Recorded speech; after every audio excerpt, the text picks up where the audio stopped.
To my left, we have Fionn Ferreira, a scientist from the Netherlands. Fionn grew up in Cork in Ireland, but his real claim to fame is he's developed a technology to remove microplastics from the ocean. And alongside that, I think made some really interesting scientific advances. One interesting part of his story is he's actually had a small planet named after him by the MIT Observatory. As a rapid fire, what is one thing that surprised you this week, Fionn?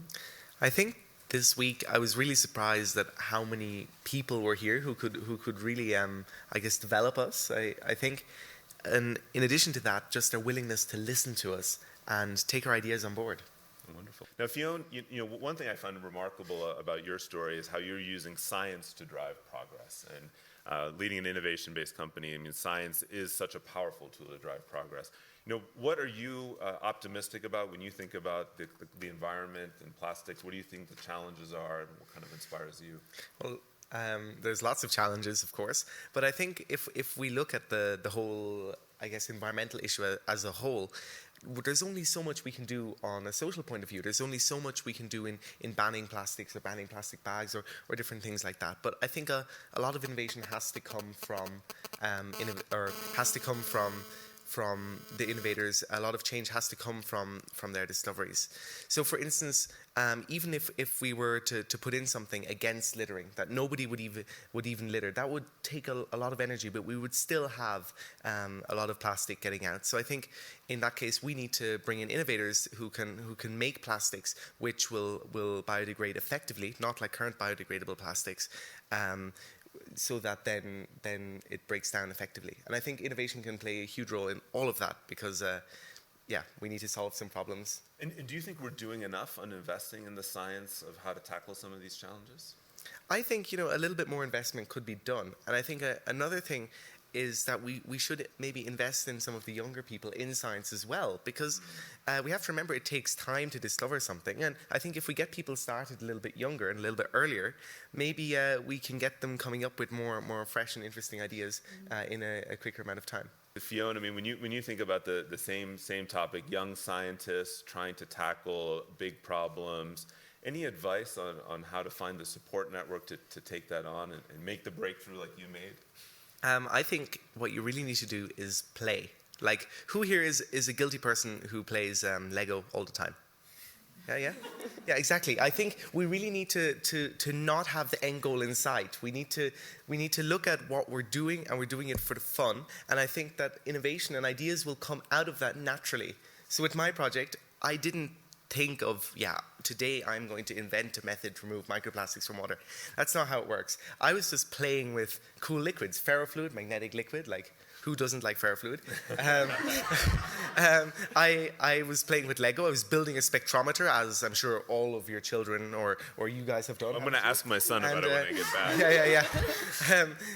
But I think just play and don't have the end goal in sight, but just research things that you enjoy.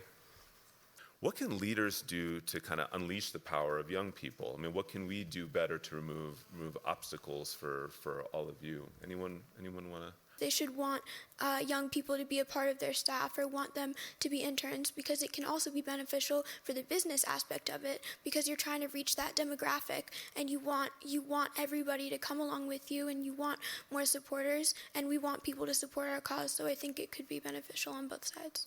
Yeah, thank you. Fionn, did you want to say something? Yeah, I just would like to build on that because, for instance, in innovation, if I now send an email to a chemical company and say, hey, I've got this idea, they're going to send me an email back and they're going to say, okay, come back when you've got your PhD, or come back in 20 years. And I think that here at this event, being able to meet with the leaders and actually talk with them has really built a bridge where we can kind of skip the bit of trying to get through to people. So I think the connections here really kind of make it a lot easier for us to connect with companies and organizations in a more effective manner. If you were to give advice on what you'd like to see companies do on sustainability of the planet, concretely, and it can be big or small, what strikes you as something we should all be doing tomorrow? It's Well, there's no simple answer to this, but I think that in general we have to look that companies will need to make a sacrifice for sustainability. And there's a little bit of a trade-off between a company actually being sustainable and trying to make their consumers feel like they're being sustainable. And I think like, okay, I'm just talking about what I know. Bioplastics, for instance, a lot of people feel like they're being good for the environment when they're buying bioplastics, and almost all bioplastics are molecularly identical to absolutely normal plastics. So this bioplastic pen here, made of polyethylene terephthalate, is the same as a pen made out of other plastic. This will also last for, I don't know, 100,000 years. But it just makes us feel a little bit better. Yeah, it looks like it's come from the environment. It looks nice and green and everything. But yeah, it came from grass, and actually this is competing with our food source. So I think that, yeah, innovation has a key role to play here, that we can make it more, or we can make it cheaper for companies to use products which might be recycled, or things like that for their products. And there I think it really comes in that we need to innovate to try and make recycled plastic the same value as plastic that has only been in its first life cycle. I was curious for all of you, when you look forward, 10 years, where do you dream you'll be on your leadership journey or on the impact you're having on the world? Fionn, you want to start? Well, I like to have fun. So I do not like planning things too far in advance. So I would really like in 10 years' time or something like that to continue innovating, but also telling people about it. However, I do not want to now already plan my whole life down to a step, because that's not interesting. That's boring. And as I say, we need to play. Yeah. When you look for places of hope, where do you look?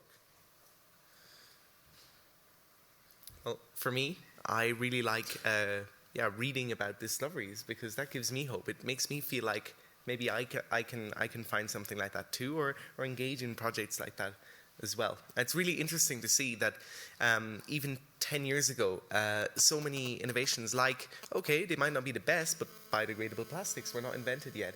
And so many innovations like being able to use different raw materials to make new materials, which we didn't have yet, has changed dramatically in just 10 years. So I think with me, I'm very hopeful that in the future, with a little bit of work, a little bit of innovation, a little bit of research, we can really, really make a difference in quite a short space of time. I love it. Science gives you hope, which Yeah. is a great message. Other